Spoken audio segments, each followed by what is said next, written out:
coup, je vous propose de faire comme pour la table ronde précédente, de chacune vous présenter, vous et votre structure. Moi, je suis Pierre-Yves Jourdain, je suis responsable du département production à la FEMIS et aussi responsable du pôle français de l'atelier Louvresbourg-Paris, qui est une formation franco-allemande autour de la coproduction internationale. Donc moi, c'est Mehdi Kessimi, je m'occupe des formations chez EcoProd. Je suis également le secteur de l'animation et en ce moment 2 guides consacrés à la réalisation et à l'écriture. Bonsoir, Marie, directrice d'opération chez Better Prod. Et on est une société de conseil en production audiovisuelle responsable. Donc on accompagne un peu les industries culturelles et créatives dans leur démarche environnementale et sociale. Bonsoir, Olivier Rollins.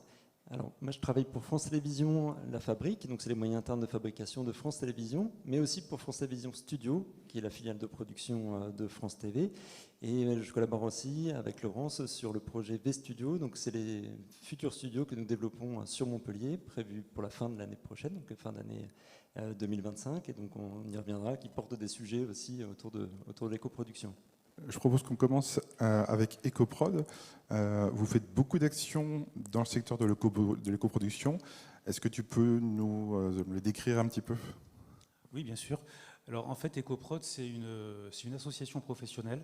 Donc on est composé d'environ 400 adhérents, donc personnes morales, donc diffuseurs, producteurs, écoles, bureaux d'accueil des tournages, prestataires, syndicats professionnels. Et notre travail, c'est de mettre en place les outils qui vont accompagner la profession dans sa transition, dans la transition environnementale.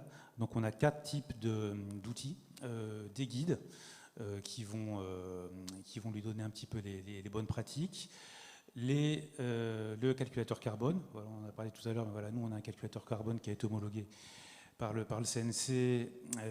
Qui s'appelle le Carbon Clap. Le Carbon Clap, et qui est pionnier puisqu'il a été créé en 2009 à la base, donc il a beaucoup évolué depuis. Mais voilà, un label EcoProd, puisque c'est bien de faire calculer son carbone. Mais il n'y a pas que le carbone, il y a la biodiversité, les déchets, la façon dont on va communiquer, impliquer ses équipes, les circuits courts qu'on met en place, et l'ancrage sur le territoire et le local. Et les formations, bien sûr, voilà, qui permettent d'apporter du contenu, du qualitatif, et surtout d'avoir les gens qui ensuite pourront essayer de mettre en place tout ça dans leur métier, avec donc en formation continue et en formation professionnelle et en formation initiale, pardon. Et ça se traduit notamment avec un partenariat avec la FEMIS. Est-ce qu'on peut avoir plus d'infos sur ce qui est fait ? Oui, alors en 2 mots, nous on a mis en place dans le cadre de France 2030, avant on avait de la formation continue, surtout sur la production, sur les métiers de la production, pas de producteurs, mais les métiers de régisseurs, d'IR-prod, chargé de prod, métiers très terrain. Et dans le cadre de ce projet, on a identifié des manques dans la profession, et donc on a travaillé sur les contenus, sur d'autres métiers. Donc on parlait de l'animation, donc on en parlait tout à l'heure, la réal, l'écriture, les moyens techniques, l'image, la post-prod. Et avec la FEMIS, on s'est dit qu'on allait monter quelque chose autour du métier de producteur.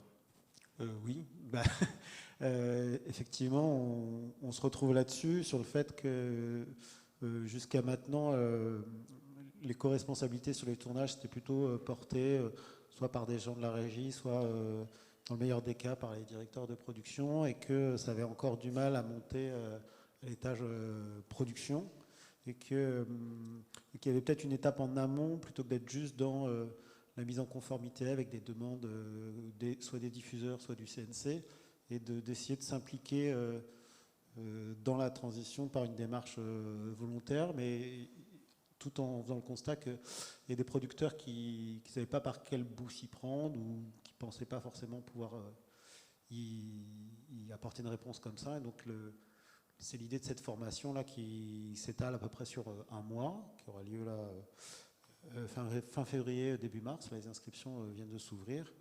Et c'est des petits modules espacés pendant 1 mois. C'est pas 1 mois complet, ça s'étale sur 1 mois pour que ça puisse être compatible avec le fait que la boîte doit continuer de tourner. Est-ce qu'il y a encore des places d'ailleurs ? pour le moment, on a refusé personne, donc oui, il y a des places. Et je crois que ce partenariat, ça se décline aussi sur donc la formation initiale. Est-ce que tu peux nous en parler un peu plus, notamment au niveau des projets des élèves, des courts-métrages? Alors il y a différents volets, mais en fait l'origine dans la FEMIS, c'est lié à l'atelier Louisbourg-Paris, parce que c'est un programme assez singulier. Et je pourrais y passer longtemps à tout vous décrire, mais il faut savoir que ce programme, maintenant, il finit par le tournage de courts-métrages qui sont tournés en forme de collection pour Arte et la SWR, qui finance une grosse partie de ces films. C'est des films de 8 minutes plus 30 secondes de générique. Cette année, on va en faire 9. Ils sont diffusés sur l'antenne d'Arte et puis sur la SWR. Et dans le cadre du partenariat qu'on a avec eux, ils nous ont demandé à ce que les courts-métrages des étudiants de la collection soient écoproduits dans le référentiel qui existe en Allemagne. Il faut savoir qu'en Allemagne, ce n'est pas juste du déclaratif. Il y a une vingtaine de points, je crois 22 de mémoire, qui sont liés à l'écoproduction. Et pour pouvoir avoir accès aux aides, il faut cocher au moins 17 points. Donc c'est un peu plus contraignant que ce qui existe pour le moment en France. Et donc nous, on a une exigence de la part du diffuseur. Et il se trouve que la personne qui nous accompagne dans cette démarche de coproduction, c'est une collègue de Mehdi qui est par ailleurs une ancienne de l'atelier Louisbourg-Paris.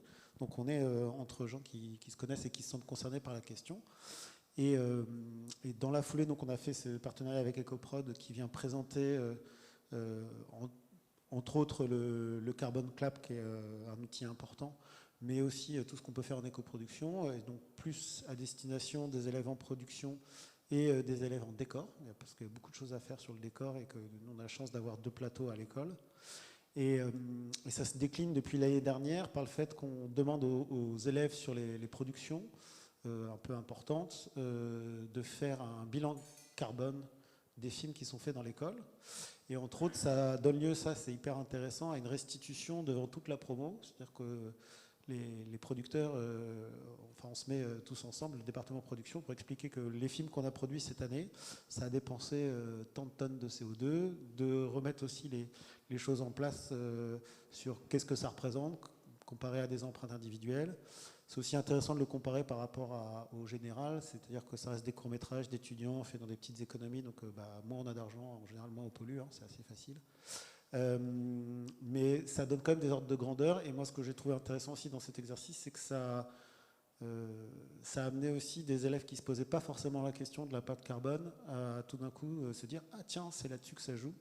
Et d'un niveau très dans l'origine des projets, y compris avec les départements techniques sur les choix de caméras, les codecs, le débit, tout ce qu'on emmène en termes de data. Parce que c'est un impensé. On tourne toujours dans la plus grosse résolution, on tourne toujours dans le plus gros codec au son. De toute façon, c'est pas grand-chose les datas. Et en fait, quand on le compare au reste dans un tournage, ça finit par avoir quelque chose. Et puis aussi, un truc dont ils n'ont pas forcément conscience à l'école, puisque tout le monde est bénévole sur les films, c'est la taille des équipes. Et donc ça aussi, c'est assez intéressant de se rendre compte que parfois un film qui part assez loin, et on pourrait se dire, ah, les frais de transport, de régie, ouais, mais en fait, ils étaient 10. Et donc, le film qui s'est tourné en studio, mais où il y avait certains jours plus de 100 personnes avec les figurants, en fait, l'impact, il finit par... Donc voilà, on a des exemples concrets de choses qui sont faites dans l'école. Donc, tout d'un coup, c'est parlant pour eux. C'est pas juste quelque chose de théorique. Ça, c'est hyper intéressant. Et donc, nous, on essaye de continuer avec EcoProd à ce qu'il y ait plus d'intervention là-dessus. Concrètement, ça veut dire que c'est du temps qu'il faut passer lors de la réalisation de ces courts-métrages sur ces enjeux. Est-ce que tu as une ordre d'idée du temps qu'il faut passer? Et surtout, ce temps, comment est-ce qu'il est trouvé? Est-ce que ça veut dire que ça mord sur d'autres choses qui étaient faites avant, qui sont peut-être un peu plus allégées? Honnêtement, je ne pense pas que ça prenne tant de temps que ça. En tout cas, c'est lié aussi à cette économie de tournage. C'est des films qui se tournent sur, pour la plupart, aux alentours de 5 jours de tournage. Donc, dans le travail que les élèves vont à faire, c'est pas un surplus de travail qui serait délirant. Donc ça rentre complètement dans le cursus. Par ailleurs, moi j'ai la chance d'avoir des élèves qui sont plutôt concernés par la question, donc ils le font de bonne grâce, enfin certains plus que d'autres, mais en tout cas c'est pas vécu comme une contrainte, c'est plutôt un exercice qui les intéresse. Et puis encore une fois, ce qui est intéressant, c'est on agrège 6 films ensemble, et ce qui permet de faire des comparaisons entre. Et ça aussi, ce jeu, elle dit, ah, t'as fait comme ça, moi j'ai fait comme ça c'est intéressant aussi. Du côté de France Télévisions, vous êtes engagé dans une démarche d'éco-production depuis un moment. Comment est-ce que ça s'est passé? Et étant donné que c'est un grand groupe avec, comme tu l'expliquais, diverses entités, est-ce que ça veut dire que chaque entité a sa propre politique? Est-ce qu'il y a une politique de groupe? Comment ça se passe concrètement? Alors, je ne parlerai pas avant 2018, en fait, parce que je pense que déjà, si on part de là, c'est pas mal. Hein. Je vous dirais ce qui n'existait pas en fait en 2018, alors quand on a lancé le projet Un si grand soleil. Donc, je ne vous l'ai pas dit tout à l'heure, mais mon métier, c'est producteur exécutif. Donc, moi, je ne suis pas spécialiste de l'éco-production, mais mon métier, c'est d'organiser des tournages. Avec, depuis le début de ma carrière, une sensibilité sur le fait que il me semblait que ça serait intéressant quand même qu'on regarde comment limiter en fait les enjeux sur l'environnement de l'ensemble de nos productions. Et donc là, en 2018, pour nous, c'est quoi? C'est le lancement d'une nouvelle quotidienne. Alors, qui dit nouvelle quotidienne, c'est un format XXL en fait. C'est aujourd'hui 4 équipes de tournage. C'est à peu près 800 jours de tournage donc, par an, une centaine d'heures de programme, 250 personnes par jour sur un vivier de plus de 1100 personnes. C'est assez colossal. Donc on peut se dire que c'est le genre de projet. À partir du moment où il est développé par France Télévisions, membre fondateur parmi d'autres d'EcoProd, avec une mission de service public en étant un groupe public, avec sa filiale de production interne qui s'appelle France TV Studio, avec les moyens internes de fabrication du groupe. Bon, ça paraissait être le bon endroit pour se dire voilà, comment être modèle ou comment avancer sur ces sujets parce que c'est important. Alors, le lancement d'une quotidienne, c'est le lancement de studios de tournage. En l'occurrence, on voulait s'installer à Montpellier. Il n'y avait pas de studio de tournage. Donc, bon, on s'est dit, on va donc installer les nôtres, les imaginer, les aménager. Alors, pour nous, ça s'est joué dans un hangar de 16 000 m² qui est situé à Vendargues, donc en périphérie de Montpellier, sur le territoire de la métropole. Et ce grand hangar de 16 000 m², eh ben, c'est notre quartier général. On s'est dit, il faut mutualiser, il faut se regrouper en fait, il faut aussi limiter les trajets et les déplacements de nos salariés. Il faudra donc aussi recruter en local, on y reviendra tout à l'heure, et y installer des studios de tournage. Alors pourquoi des studios? Parce que quand on tourne en studio, bon, bah, ça évite des allers-retours sur Montpellier en ce qui nous concerne, parce que notre histoire se passe totalement sur Montpellier, mais on pourrait imaginer des déplacements beaucoup plus lointains aussi. Et pour limiter tous ces déplacements, la production virtuelle nous a semblé être un axe aussi intéressant pour aller plus loin dans les décors qu'on peut développer en studio. Alors déjà qu'ils soient plus jolis, qu'ils soient plus grands, qu'on ait une vue sur l'extérieur, ce qui ne coule pas de source en fait quand on est dans un studio qui est une grosse boîte noire. Et comment ces studios étant isolés phoniquement, bah, le sont du coup aussi thermiquement. On peut donc limiter l'apport de chaleur et de clim l'été.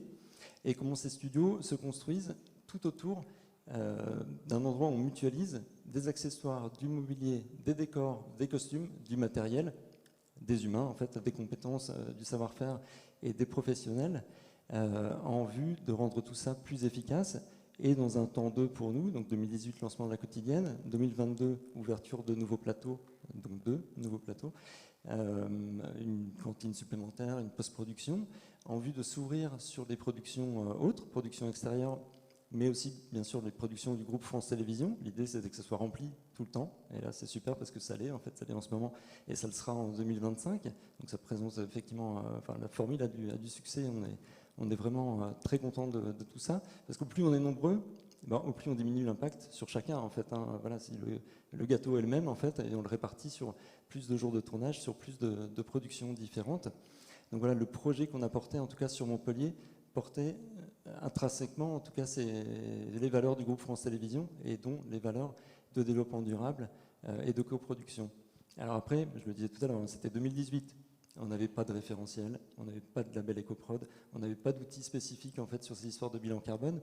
Donc on s'est dit, on a essayé d'imaginer les actions qui paraissaient être juste intelligentes, en fait, malines entre nous, de se dire, effectivement, on va essayer d'utiliser moins de groupes à l'électrogène, on va donc limiter les déplacements, on le disait tout à l'heure, le fait de se regrouper et de réutiliser des décors à l'infini, et en l'occurrence des décors, on en avait à France Télévisions, des accessoires, du mobilier.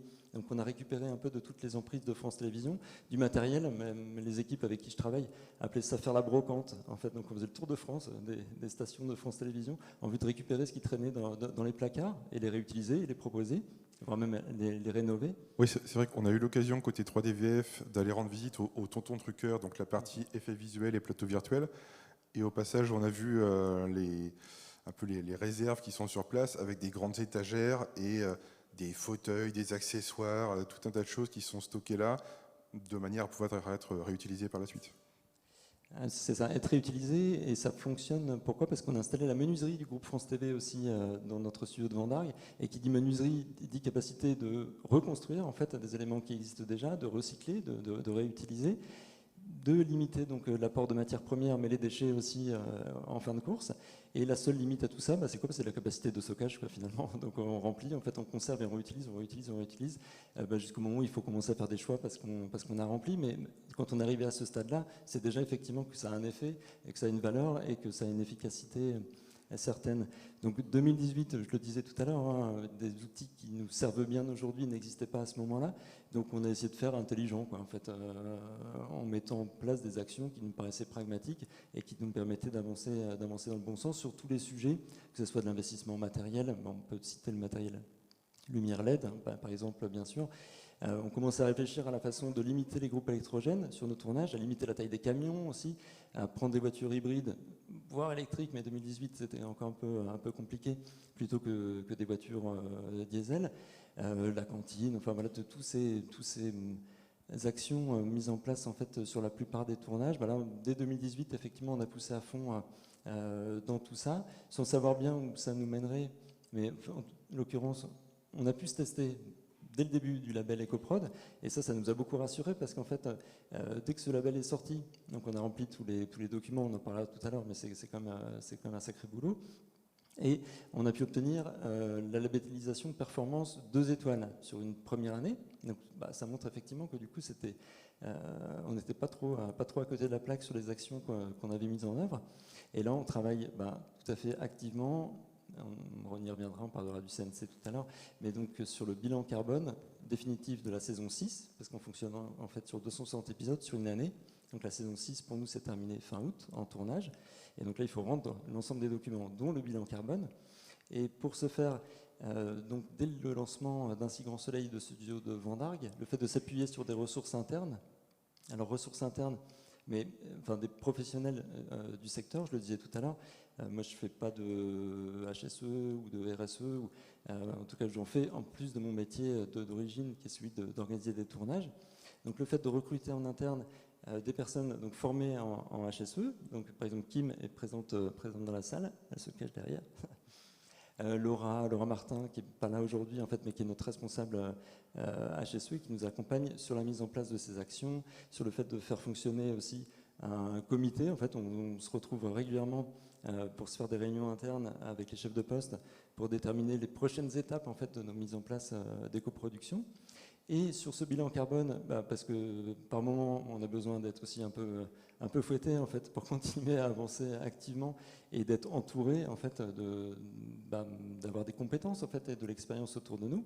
Le fait de se rapprocher de Marie, Better Prod, pour nous accompagner sur l'établissement de ce bilan carbone. Parce que le bilan carbone, c'est très bien, mais en fait, c'est pas ça qui participe à mettre en place des actions. Donc, on ne souhaitait pas que cette obligation de mise en place d'un bilan carbone, qui prend du temps quand même sur une production aussi importante, nous ralentisse en termes de mise en place d'actions nouvelles, ou le fait de perdre du terrain sur les actions qu'on avait déjà mis en place. Et voilà, et donc cette équipe un peu élargie nous permet de remplir aujourd'hui nos objectifs. Marie, est-ce que tu peux peut-être nous parler de l'action de Better Prod aux côtés de France Télévisions, comment ça s'est traduit et comment ça fonctionne avec une entité qui avait déjà fait des initiatives à ce niveau-là? Alors, je pense que ça se passe très bien pour l'instant. Ça fait 1 an et demi qu'on travaille ensemble, donc c'est plutôt chouette, et effectivement, on va aller aussi un peu plus loin à l'avenir. Ça s'est d'abord traduit par auditer un petit peu les pratiques de tous les départements, comment ils fonctionnent, qui remontent quel type de données, quels sont leurs enjeux organisationnels, financiers, humains, pour que la demande de collecte de données s'intègre dans leur travail de tous les jours et dans leurs pratiques. Ça a été, je pense, aussi beaucoup de sensibilisation de la part de l'équipe d'Un si grand soleil sur l'importance que c'est pour France Télé de collecter les données et de faire un bilan carbone qui soit le plus précis possible pour que ça participe au référentiel commun national grâce notamment à l'utilisation du coup de l'outil Carbon Clap, qui est l'outil de référence en tout cas utilisé au sein de France Télé. Et puis ensuite, par la suite, ça s'est traduit par la construction d'outils en interne, l'adaptation de ces outils. Au début, on disait à l'atelier aussi, Jérôme tout à l'heure, c'est en fait, c'est surtout d'abord un grand tableau Excel, plein de tableaux qu'on teste, et puis qu'il faut mettre à jour tout au long de l'année. C'est-à-dire qu'il y a eu des mises à jour Carbon Clap deux fois dans l'année, donc il faut que la connaissance des équipes se poursuive tout au long de l'année, et pour ça, il faut les sensibiliser, les intégrer dans les démarches. Et donc, ça s'est traduit par le suivi qu'on a fait avec Kim, qui est nouvellement arrivée, mais Marguerite, qui était présente avant, Olivier aussi, qui est vraiment moteur dans cette démarche. On parlait du rôle des producteurs aussi, mais ça vient de la direction de production, oui, beaucoup de la régie. C'est vrai, il y a beaucoup de choses qui tombent, mais parce que c'est des postes qui gèrent beaucoup les aspects logistiques, organisationnels, financiers d'une production. Donc forcément, oui, il y a beaucoup de données qui reviennent à eux. Mais aussi un travail du côté administratif.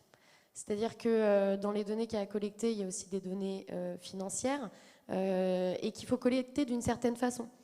Aujourd'hui, si on prend les devis CNC, vous n'avez pas un code comptable dédié à la seconde main. Pourtant, c'est une donnée qu'il faut identifier pour faire son bilan carbone.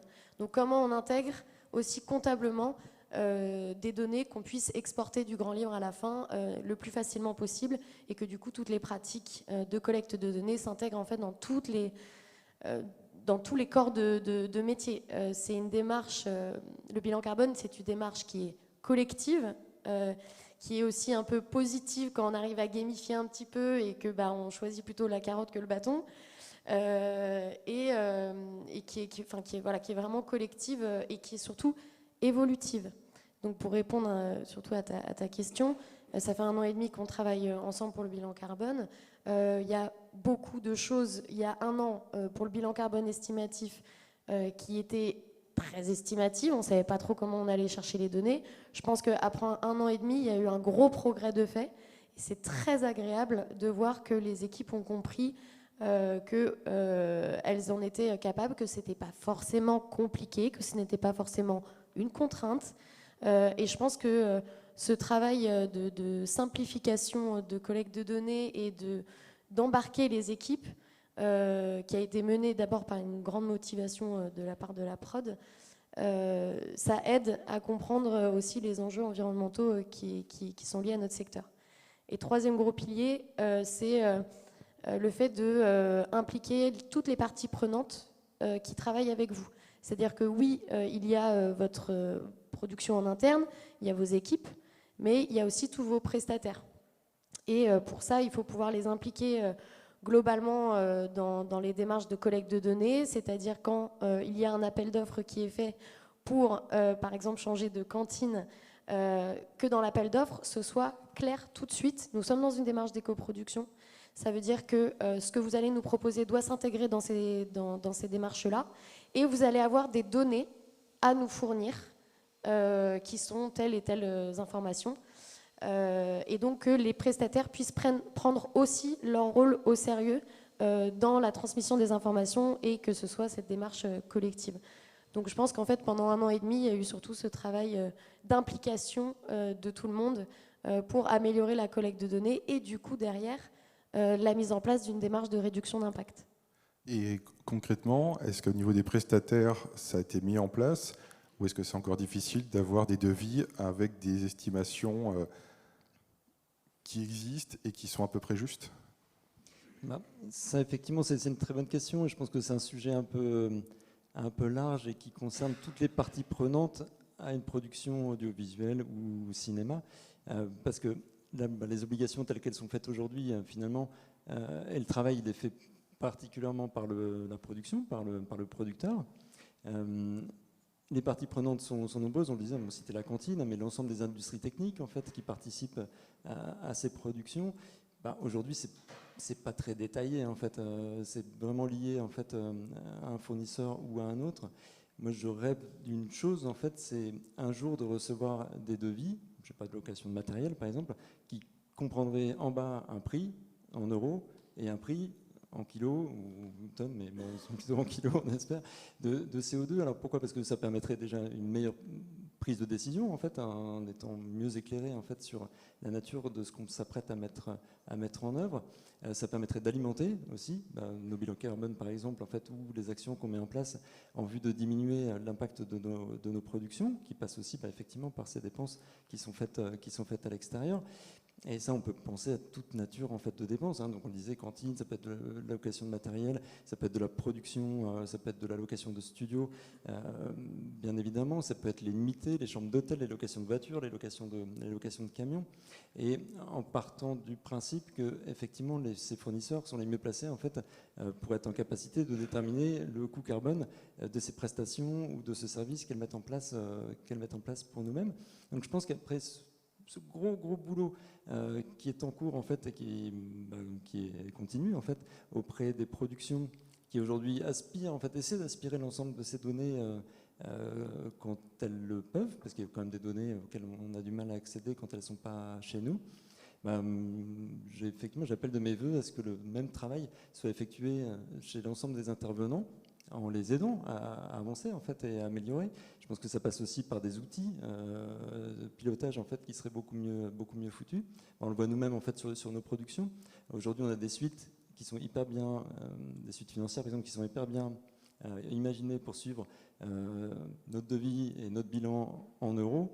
Et en fait, rentrer du CO2 en fait en face, il n'y a juste pas les cases en fait. Donc, on peut espérer que ça passe aussi, qu'on travaille aussi sur le fait de passer sur ce travail des outils et de nos fournisseurs et prestataires et intervenants divers et variés. Oui, c'est vrai que dans tout ce qui est outils d'aide au calcul financier, gestion de production, on voit que ce n'est pas vraiment encore très avancé. Même pour les outils du côté effet visuel, animation, on en croise régulièrement du côté 3DVF et c'est vrai que ça met du temps. Régulièrement, quand on pose la question en face, notamment des outils américains, c'est « Ah oui, tiens, on pourrait peut-être, on verra s'il y a de la demande ». Il y a un certain retard à ce niveau-là. On voit du coup que c'est des démarches qui sont vraiment dans la durée, qui ont un coût. Du côté Better Prod et EcoProd, comment est-ce que vous voyez ça pour vos partenaires? Parce que c'est une démarche donc, qui nécessite une implication financière. Est-ce que vous avez une estimation à ce niveau-là des ressources à dégager? Et est-ce que c'est peut-être quelque chose qu'on peut valoriser autrement derrière? De toute façon, je vais te citer. Je vais citer l'étude d'impact d'EcoProd qui est sortie en avril 2024, qui aujourd'hui estime entre 0 et 1% le coût supplémentaire que peut impliquer une démarche d'éco-production. Dans 0 et 1, il y a 0. Ce qu'il faut aussi penser, c'est qu'aujourd'hui, ça a un coût si on n'anticipe pas la démarche, si la démarche n'est pas intégrée au moment de la budgétisation du projet. Je crois sincèrement à l'avenir qu'on va réussir à définir des balances de coûts liées à des balances d'impact par rapport à ce qu'on peut mettre en place. Nous, chez Better Prod, on nous appelle souvent à la dernière minute. On dit « Ah, il faut que vous fassiez notre bilan. Ah, on voudrait mettre une démarche responsable en place. » Oui, alors du coup, ton tournage, c'est dans 2 semaines. Pour changer, pour sensibiliser toutes tes équipes et changer les pratiques, ça va être un petit peu compliqué. En fait, tu peux nous appeler dès l'écriture, dès que tu as le green light de la chaîne.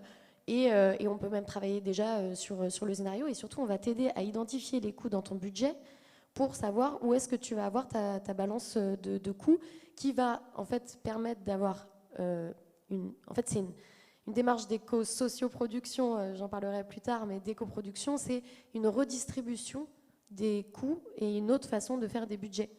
Peut-être que, un exemple très concret, peut-être que la location de véhicules hybrides ou électriques, oui, à la journée, coûte un petit peu plus cher, mais derrière ta balance de coût, en fait, elle se trouve dans le temps homme qui va être économisé parce que quand on est en Île-de-France, effectivement, c'est peut-être pas le cas ici, mais les stationnements sont gratuits pour les véhicules hybrides ou électriques, donc ça veut dire moins de temps homme passé à faire sa note de frais pour le stationnement. Ça va être donc moins de charge mentale pour l'administratrice et les régisseurs.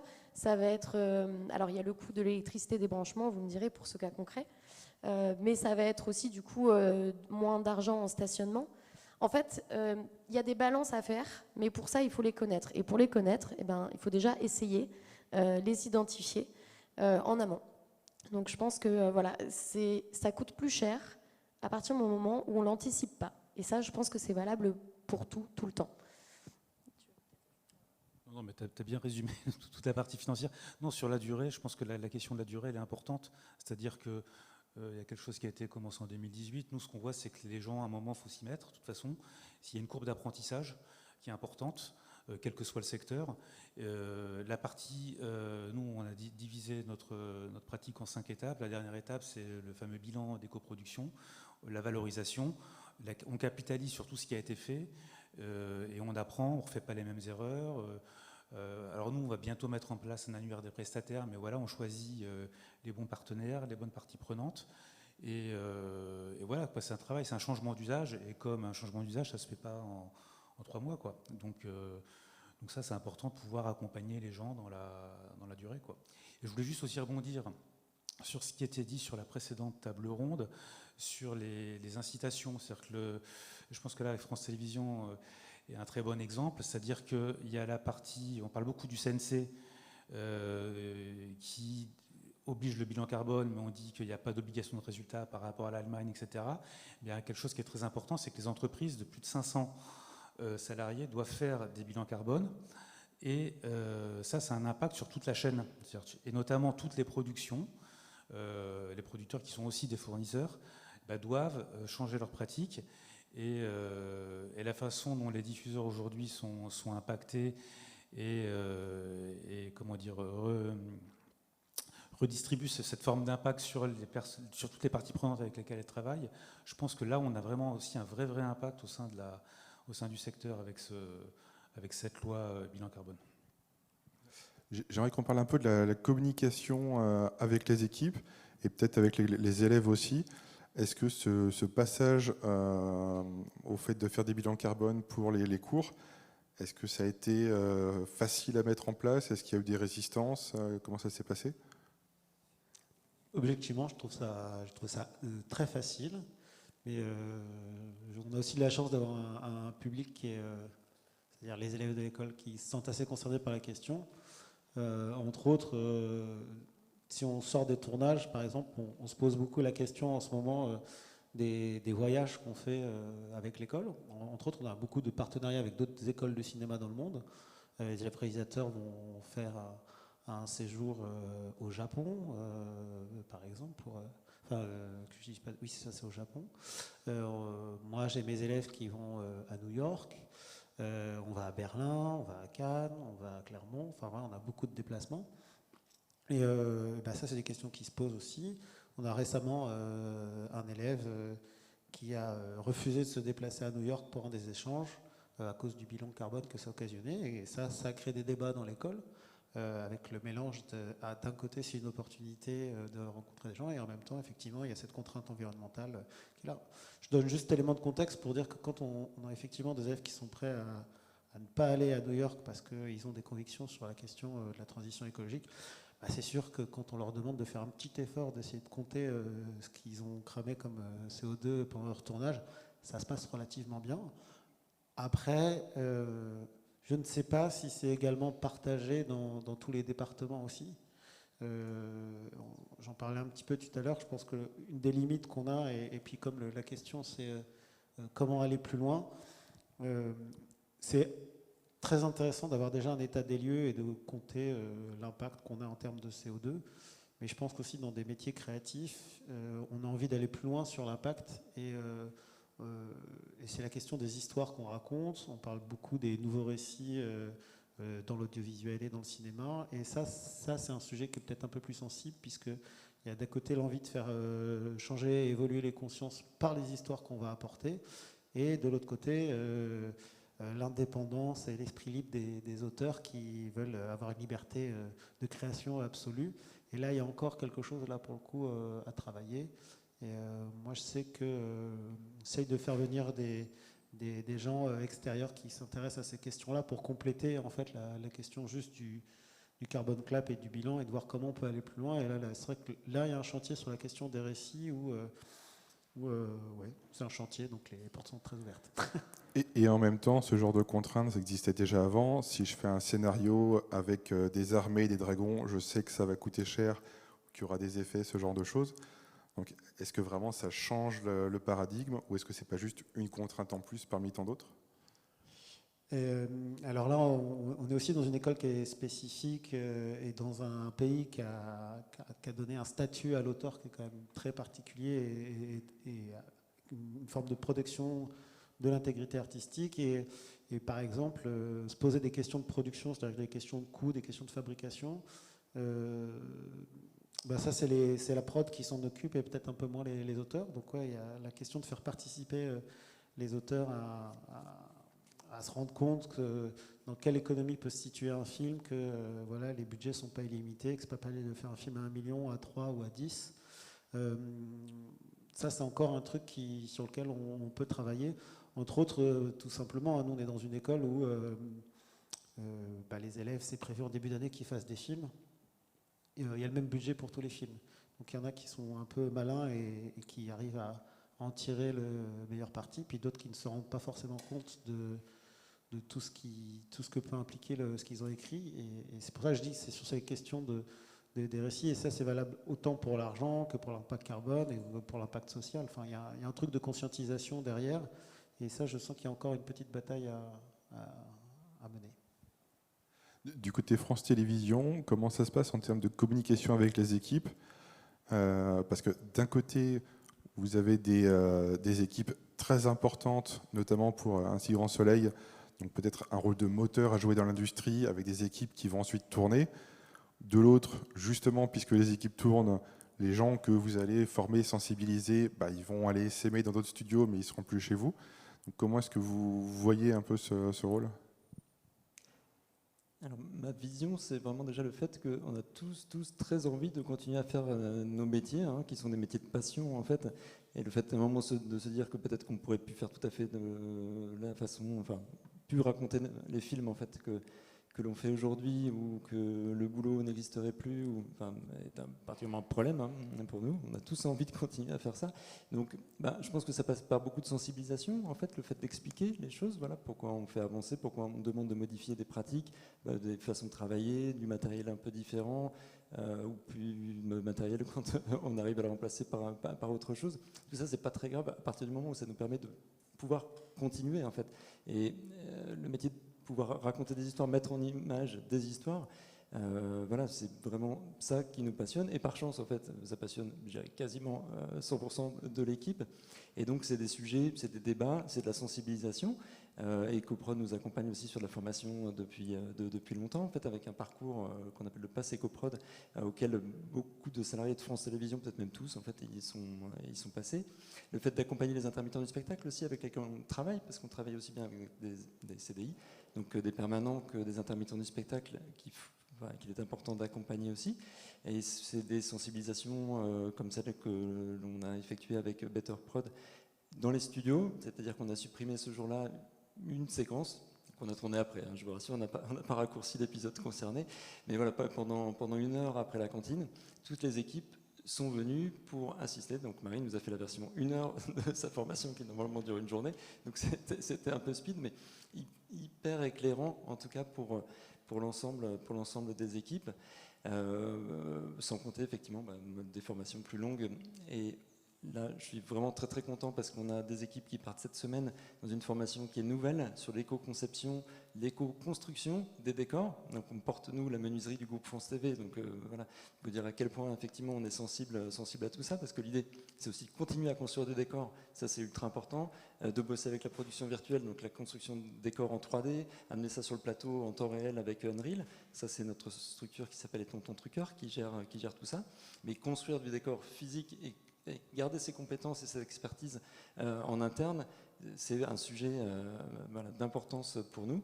Et cette formation va participer au fait de pouvoir continuer à le faire en améliorant nos pratiques, parce que tout ça, finalement, c'est qu'une démarche d'amélioration continue. Voilà, je pense que c'est mieux cette année que ce qu'on faisait l'année dernière, et ça sera mieux l'année prochaine encore, parce qu'on travaille tous activement en fait, sur ces sujets.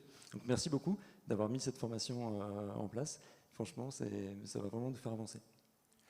Et en même temps, la sensibilisation, des fois, est peut-être un peu contrainte. Il y a un gros enjeu, tu parlais de repas. Sur du tournage live, forcément, les équipes mangent. Comment est-ce que vous gérez ça concrètement? Est-ce qu'il y a eu des changements? Oui, alors bon, un bon tournage est un tournage dans lequel la cantine se passe bien, hein, ça reste quand même totalement d'actualité. Après, je pense qu'on peut quand même travailler sur le fait de faire évoluer le menu, par exemple. Donc, bon, c'est sûr que le label EcoProd nous a vraiment aidé là-dessus, parce qu'à partir du moment où on nous dit, de toute façon, c'est une viande rouge par semaine, par exemple, et un repas végé par semaine, bon, bah, on peut un peu se cacher derrière ça, malgré tout. Mais bon, on est allé plus loin que ça, en fait, en retirant totalement la viande rouge, par exemple, de nos menus, en ayant à minima donc, un repas végé par semaine, donc pour l'ensemble des équipes qui bossent dans les studios de Vendargue, parce que ce que j'ai commencé à dire tout à l'heure, mais moi je crois beaucoup en fait aux actions qu'on fera passer à travers des outils aussi structurants que des studios, en fait, que des plateaux de tournage, parce que ce qu'on a mis en place et ce qu'on met en œuvre chaque jour, bah, c'est gagné. En fait, ça veut dire que toutes les équipes qui passeront là, en fait, toutes les générations de salariés, de techniciens qui passeront par ces lieux, qui se partageront du matériel, de l'expérience, de l'expertise, des accessoires d'immobilier, des décors, enfin je ne fais pas la pub, j'ai déjà fait tout à l'heure, mais tout ça, voilà, c'est gagné, ça existe, c'est mis en place. Donc de la même façon, la cantine qui est sur place, dans laquelle l'ensemble des prods peut aller déjeuner, à partir du moment où elle a mis ces actions en place, ou qu'elle a modifié ses menus, et qu'on l'affirme, effectivement, en le disant. Alors, Payot le disait tout à l'heure, la viande rouge, effectivement, du coup, quand on explique en fait à l'ensemble de nos équipes que l'impact, il est vraiment colossal, et qu'on partait quand même, moi, quand j'ai commencé à bosser sur des tournages fiction, en gros, on avait comme de la viande rouge chaque midi. Et ben voilà, ça c'était un sujet effectivement qu'il fallait prendre à bras le corps. Et encore une fois, si c'est bon, se passer de viande rouge le midi, de faire évoluer nos menus, mais d'être toujours en capacité de raconter des histoires et de pas vraiment se faire limiter à terme le contenu de ces histoires, mais en travaillant donc sur la technologie, sur nos pratiques, sur nos repas, et ben voilà, c'est vraiment ça qu'on vise. Mais est-ce qu'il n'y a pas eu des résistances par rapport à ça? Tout à l'heure, on en parlait justement sur le fait que modifier de force les repas des gens, il peut y avoir des résistances et une vision d'un côté un peu paternaliste de la chose. Est-ce que du côté France Télévisions, il y a eu des réactions mitigées, on va dire? Il y a eu des débats, ouais, bien sûr. Quand on touche à la bouffe, effectivement, il y a toujours des débats, surtout qu'on a attaqué la cantine et les tables régies en même temps. Alors, autant vous dire qu'effectivement, il y a des sujets plus compliqués que les autres. Mais bon, encore une fois, avec de la sensibilisation, de l'explication, le fait d'essayer de préparer des plats végétariens qui tiennent bien, en fait, ça nous permet d'avancer. Et puis, enfin, franchement, c'est des sujets sur lesquels il y a du résultat derrière.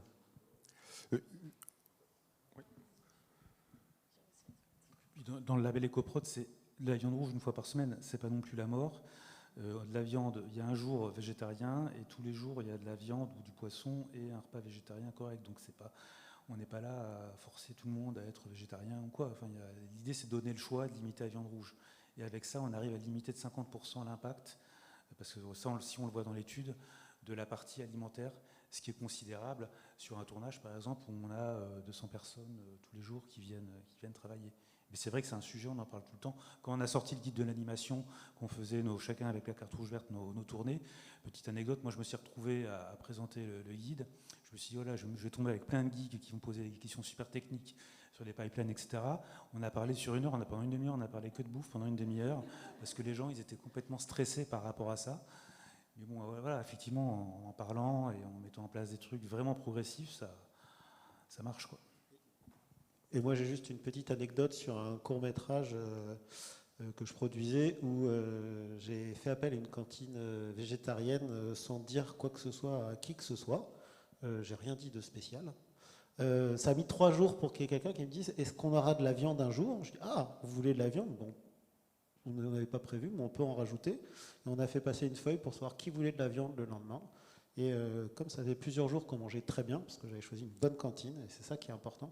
Et en fait, j'ai que 3 personnes qui m'ont demandé à avoir du poulet. Et ça a été la dernière fois où il y a eu de la viande sur le tournage. Et là-dessus, c'est juste une anecdote et un retour d'expérience. Ça n'a pas valeur à être reproduit comme ça. Mais je ne suis pas sûr. Enfin, il y a beaucoup de craintes. Et parfois, il vaut mieux une bonne cantine végétarienne qu'une mauvaise cantine carnée. Et j'ai vu des cantines quand même avec de la viande absolument pas bonne, quoi. Donc, et ça, en fait, parfois les gens se rendent pas compte des changements dans lesquels déjà ils sont induits. C'est comme sur la question des transports, en fait, y a plein d'impacts de transport qui sont faits parce que on fait voyager chaque comédien de façon séparée, parce qu'on n'optimise pas les transports entre les équipes. Et en fait, dès qu'on cherche à faire des économies, on fait des économies de CO2. C'est un truc qu'on retrouve beaucoup dans les économies de court-métrage, et ça, on s'en rend compte sur les films de l'école. Dès qu'on cherche des solutions pour dépenser moins, c'est tout de suite les choses qui sont les plus polluantes. C'est assez pratique.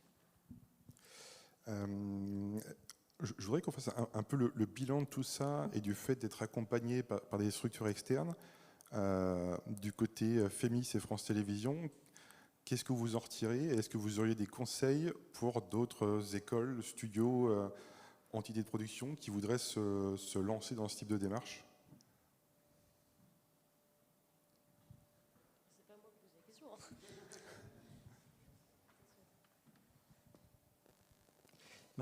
Alors, je pense déjà que ces démarches sont quand même obligatoires dans notre secteur d'activité, c'est-à-dire que le fait d'avancer l'éco-conditionnalité des aides fait que c'est un passage totalement obligé. Alors, néanmoins, on est accompagné dans tout ça. Je pense que le secteur est en train d'avancer globalement.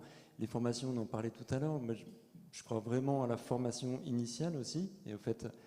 C'est super parce que tout à l'heure, on a eu Maxime qui nous a apporté son retour, même s'il nous disait que ce n'était pas suffisant encore dans la formation initiale, c'est de plus en plus pris en compte.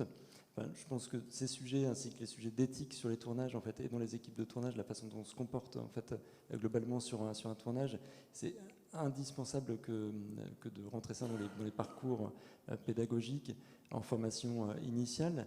Donc, on peut penser que petit à petit, en fait, au moment des renouvellements avec les salariés qui sortaient d'école, qui nous rejoignent, que ces sujets soient plus faciles, ou en tout cas qu'on puisse avancer encore plus fortement, ou avec des idées un peu nouvelles et des moteurs un peu nouveaux. Après, c'est pas parce qu'ils sont jeunes qu'ils y croient totalement, en fait, non plus, parce qu'on peut constater dans nos équipes que certains plus jeunes sont plutôt résignés en fait aussi sur ce type de sujet, en disant que peut-être de toute façon que c'est trop tard, et que peut-être que donc effectivement si on fait pas trop d'efforts, ça changera pas grand-chose à la fin. Et d'autres de générations qui sont beaucoup plus emballées en fait, de générations comme moi, plus vieux. Donc voilà, je pense que ça se travaille tout le temps, et ça se travaille avec tous les salariés, qu'ils soient plus jeunes et plus anciens. Mais ça se travaille beaucoup en formation, ça se travaille avec des structures, comme Better Prod, on en parlait tout à l'heure. Je pense qu'on a besoin de moteurs dans tout ça en fait pour continuer à avancer, et surtout on l'a constaté nous en 6 ans, parfois on met en place des actions, on les laisse un peu vivre toutes seules, et quand on retourne dessus 6 mois après ou 1 an après, on se rend compte qu'elles sont en train de freiner en fait, voire même de faire demi-tour. Et donc ouais, ça nécessite une vigilance constante. Bon, néanmoins, je parlais des outils tout à l'heure, je pense que c'est important d'y revenir aussi, hein, parce que les plateaux de tournage, c'est quoi aussi? C'est France 2030, la grande fabrique de l'image, et c'est le fait de se dire que d'avoir des outils industriels pour les tournages en général, un peu partout sur le territoire, pourrait permettre, parce que France 2030 a comme condition aussi de développer des outils plus propres, plus écologiques, peut permettre, alors tel qu'on l'a imaginé nous d'ailleurs sur le territoire de Montpellier, donc avec des studios supplémentaires qui vont arriver, qui seront construits d'ici une année, en travaillant sur ce volet, chaque production qui va rentrer par nature dans ces studios va avoir son bilan carbone, en tout cas minimisé au max, parce qu'on aura bossé en amont, en fait, à la source, sur la façon dont on va les construire et dont on aura réfléchi l'exploitation. Le fait de mutualiser, le fait de partager, le fait d'avoir des techniciens en région, ou en tout cas sur tous les bassins de tournage, sur tous les lieux de tournage, le fait de recruter en local en diminuant les transports, le fait de travailler pour les collectivités sur l'offre de transport en commun, et ça c'était hyper important pour nous, parce que en l'occurrence sur notre exemple précis, depuis 2018 on en parle, c'était compliqué de venir jusqu'à Vendargues en transport en commun pour nos salariés. On a fait un plan de mobilité entre employeurs. Donc il nous a dit effectivement ils peuvent peut-être faire un peu de covoiturage, mais vu qu'ils n'ont pas tous tout à fait les mêmes horaires, que des fois ils commencent tôt, ils terminent tard, ça ne va pas bien marcher. Effectivement c'était le cas. Et l'arrivée du bus tram numéro 1 jusque devant les studios, effectivement ça va nous faire avancer en fait hyper vite dans cet objectif. Ça veut dire que pour ceux qui habitent en tout cas dans Montpellier, on pourra se dire que d'ici 1 an, 2 ans, l'ensemble des salariés pourra venir en transport en commun en fait, plutôt qu'avec une voiture par personne. Mais aussi donc les comédiens qui sont logés dans Montpellier par exemple. Donc voilà, ça nécessite parfois de prendre beaucoup de recul. Quand on fait une production, quand on fait un film, on est aussi beaucoup tout seul en fait. Souvent on a l'impression de réinventer la roue en fait. Voilà, on démarre quand même avec très très peu de choses. Nous, si on prend l'exemple effectivement en 2018 d'un Si Grand Soleil, quand on est arrivé sur Montpellier, on faisait tous nos rendez-vous dans le bar en face de la gare en fait, parce qu'il n'y avait pas de lieu juste en fait pour aller en transport en commun jusque dans un lieu adapté, se poser, faire notre prépa, pouvoir embaucher, recruter, faire du casting. Et voilà, l'idée c'est que ça existe sur Montpellier et ça existera avec ce plan La Grande Fabrique de l'Image dans différents territoires français. Et ça, je pense que ça va vraiment participer fondamentalement aussi à améliorer le bilan carbone, mais en tout cas les pratiques, les actions de chacune des prods, et parfois sans s'en rendre compte en fait. Et c'est certainement quand on s'en rend pas compte que c'est le plus facile à mettre en œuvre. Et on va justement avoir du tram qui va arriver aussi, donc peut-être pour Iconic. Alors je crois que c'est pas l'an prochain, mais d'ici 2 ans, ce sera plus facile de venir depuis la gare. Du côté FEMIS, peut-être un conseil pour les écoles, notamment dans d'autres filières, animation, jeux vidéo, qui voudraient peut-être faire des cours sur le sujet, faire des bilans carbone autour des projets. Il y a 3 bonnes raisons. La première, c'est qu'on le veuille ou non, je pense qu'on ne va pas s'arrêter en termes de réglementation à juste des déclarations. C'est qu'à un moment, il y aura un volet contraignant. Ça va arriver, peut-être dans 2 ans, peut-être dans 10 ans, je ne sais pas. Donc plus tôt on forme les professionnels à ça, meilleur ce sera. Il y a une deuxième raison qui est que de toute façon, la transition écologique est nécessaire et qu'il faut s'y préparer. Et que ça commence à interroger les pratiques dès les écoles. Donc et puis la troisième raison, qui est sous-jacente aux 2 premières, c'est qu'il y a une demande quand même, moi je trouve générationnelle, en tout cas c'est ce que je ressens avec les élèves, c'est que ça permet aussi un échange de l'école avec les élèves, parfois qui ont plus de choses à dire que les dirigeants de l'école, les enseignants, qui ne sont pas forcément eux-mêmes hyper bien formés. Et que c'est un moment d'échange et de dialogue sur des questions de valeur. Et c'est aussi important, peut-être encore plus dans des métiers de création, d'avoir des endroits où on partage des valeurs. Et je trouve que quand il y a des grands groupes comme France Télévisions qui ont la taille critique pour pouvoir imposer des changements, c'est important aussi que des écoles qui forment les futurs professionnels soient des endroits où on allume des étincelles qui font des feux plus tard, des feux qui émettent pas de CO2, mais on s'est compris. Juste préciser qu'il y a quand même pas mal d'écoles qui sont impliquées. Il y a les BTS audiovisuels, il y a Artefix sur Montpellier, les facs, on travaille avec Paris 8, je ne vais pas toutes les citer, mais on a plus de 11 écoles partenaires, et à tout niveau de statut associatif, privé, publics, établissements autonomes. Donc il y a quand même un vrai mouvement, enfin, pas suffisant. Le secteur de l'anime aussi, avec l'MK Angoulême, voilà, il y a quand même des choses qui se passent dans les écoles. Et avant de passer aux questions-réponses, puisque tu disais que le mouvement n'était pas suffisant, qu'est-ce que tu verrais comme moyen pour accélérer les choses? Au niveau des écoles ou en général? Les deux. Non, nous, on a mis en place un label. Moi, ce que je trouve, l'étape suivante, ce serait que l'éco-conditionnalité soit justement liée à quelque chose de l'ordre du label. C'est-à-dire qu'on ne passe pas de « je fais mon bilan carbone, j'ai mis en place des choses et je les ai fait, donc c'est bien », à on regarde qualitativement ce qui a pu être mis en place et que ça conditionne les choses. Ça existe, hein, l'Allemagne le fait, les régions le font, il y a des choses qui se passent. Pour obtenir certains appels d'offres, certains marchés, c'est fait.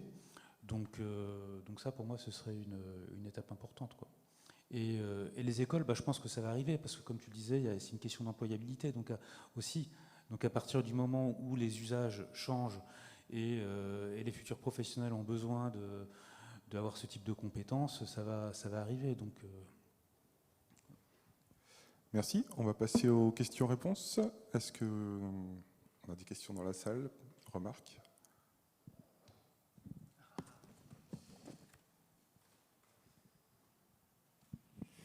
Merci à vous quatre. Déjà, c'était super intéressant. Moi, je trouve que les quotidiennes ont un rôle super vertueux à jouer et super important de laboratoire. Je trouve ça génial de se faire accompagner comme ça par une boîte comme Better Prod. Et je crois vraiment à ce côté laboratoire. Et du coup, je me demandais si Maxime a commencé à introduire la question tout à l'heure, on n'a pas forcément eu le temps de la développer. Si jusque dans l'écriture des scénarios, vous commenciez à introduire ces réflexions éco-responsables. Et tu parlais de comptabilité, je me demandais si vous envisagez, parce qu'on commence à beaucoup en entendre parler de la comptabilité CARE, et si c'était quelque chose vers lequel vous alliez aller, vers ce type de comptabilité ou pas du tout. Donc deux trucs qui n'ont rien à voir, l'écriture et la comptabilité. Ou peut-être. Moi, je ferai le sujet écriture. Je te laisse le sujet compta. Il y a vraiment ce qu'on raconte, en fait, et dans le volet écriture. Hein, donc, effectivement, une série comme Un si grand soleil porte les valeurs aussi, donc les valeurs de France Télévisions, on en parlait tout à l'heure, et participe à véhiculer effectivement des messages positifs autour de ces sujets, bien évidemment, comme d'autres sujets. Après, il y a ce qu'on écrit, et au moment où on l'écrit, on sait ce que ça va générer, en fait, comme contrainte, alors déjà comme coût financier, mais aussi comme contrainte sur l'environnement. Alors, un sujet, par exemple, qu'on n'a pas trop abordé, c'est le tournage en milieu naturel. Et donc, ce type d'élément est un élément qu'on prend en compte effectivement dès le moment de l'écriture, parce que on a bien travaillé avec les institutions qui s'occupent donc de la préservation des milieux naturels sur Montpellier, donc on les appréhende mieux, on sait déjà où ils sont maintenant avec ce travail réalisé année après année.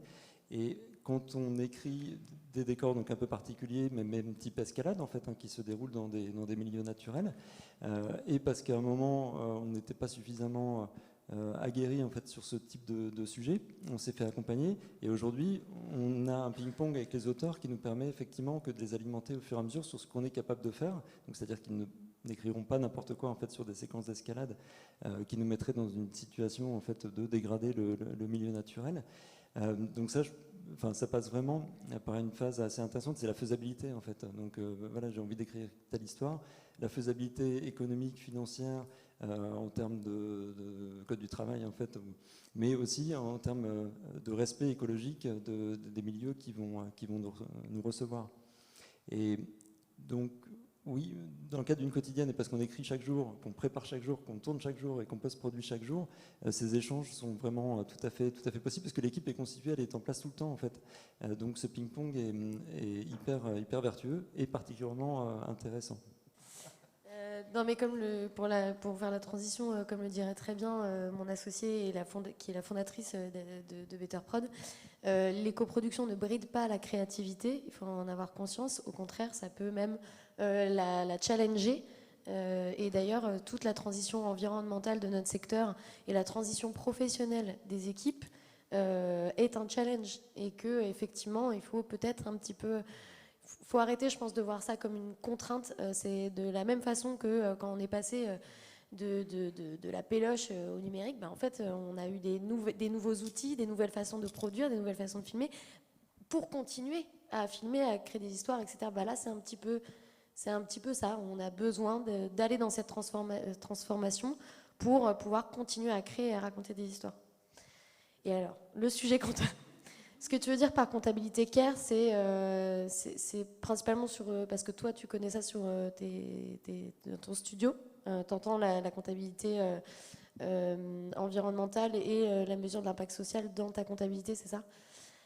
Je ne sais pas comment trop répondre à cette question, parce que je pense que ça dépend beaucoup des niveaux de connaissances et de compétences de chacun. Si tu parles de l'aspect rentabilité des démarches, les valoriser, je pense que j'arrive à la limite de mes compétences là-dessus, parce que je pense que toute structure n'est pas du tout sur ce même niveau, que les régions n'ont pas les mêmes écosystèmes et outils de valorisation ou soutien liés à ce type de démarche. Mais par exemple, c'est vrai que nous, quand on accompagne des productions, on les pousse aussi à avoir par exemple un casting inclusif, parce qu'on n'en a pas parlé, mais c'est vrai que nous, on parle vraiment d'éco-socio-production, puisque c'est des choses qui vont ensemble. Et souvent, on dit « Ah non, ça va être une contrainte, ça va nous coûter plus cher, etc. » Alors qu'en fait, il y a des aides à GFIP aussi pour justement permettre d'avoir des sous pour permettre un casting plus inclusif et mettre en place des initiatives sur son tournage. Après, les ressortir en termes de CSRD, c'est tout simplement lié aux obligations européennes. Donc, je pense qu'au fur et à mesure, les outils de suivi comptable vont pouvoir sortir des éléments clés qui pourront permettre de nourrir ces rapports CSRD de grands groupes, mais dans des petites structures. C'est pas encore très connu. Donc, je ne sais pas si toi, tu le mets en place dans ta structure. Ouais, vous essayez. On pourra en parler avec grand plaisir, parce que du coup, ça m'intrigue un petit peu. Mais honnêtement, je n'ai pas envie de dire de bêtises, donc je ne sais pas trop comment répondre plus loin à cette question. D'autres questions? Du coup, moi, j'en aurais une, puisque tu parlais d'Union européenne et qu'on parlait un peu d'Allemagne tout à l'heure. Du côté Better Prod et CoProd, est-ce que vous avez une vision de ce que font nos voisins et est-ce que la France est en avance, en retard? Comment ça se passe? Je pense qu'elle n'est pas trop mal placée. Je vais laisser Mehdi répondre sur l'aspect international, mais la seule chose que je peux dire là-dessus, c'est que comme on a des productions internationales qui viennent aussi tourner en France, certaines nous demandent aussi de faire des reportings. Je pense des plateformes internationales qui viennent nous demander de remplir leur Green Production Guide. Donc on nous demande de remplir des éléments, mais par contre, ils n'en font pas grand-chose derrière. Et je pense que c'est là qu'est leur plus grande limite, puisque nous, par contre, généralement, on utilise quand même les données. Elles sont utilisées à des fins d'études, de progrès, etc. Alors qu'il y a peut-être un petit peu plus, sans vouloir taper sur les doigts, un peu plus de greenwashing dans certains autres pays. Mais ça mérite quand même d'être notifié que c'est quand même dans les pratiques voulues. Mais voilà, attention à comment c'est pratiqué et utilisé. Mais pour l'étude internationale, je laisse Mehdi. Justement, en fait, nous, là, on est en train de mettre en place un site qui va recenser tout ce qui se fait à l'international, notamment par rapport aux coproductions, pour aider les gens à s'y retrouver avec tous les systèmes, puisqu'en fait, il faut respecter les réglementations de chaque pays qui finance, et notamment les réglementations environnementales, utiliser leurs outils carbone ou pas. Donc ça, c'est un premier travail là qu'on est en train de faire, qui est financé par Eurimage. Après, je dirais qu'on est au milieu, quoi. C'est-à-dire qu'on on fait plus de choses avec notamment l'éco-conditionnalité des aides, mais il y a des pays qui rendent ça obligatoire, comme l'Allemagne. Donc on est un petit peu moins bien. Mais voilà, il y a d'autres choses qu'on fait bien. Mais ce qui est sûr, c'est qu'on est repéré comme un pays ressource. Là, on va travailler sur un label animation, probablement. Donc le fait qu'on ait sorti le guide de l'anime, Ça n'avait pas été fait ailleurs.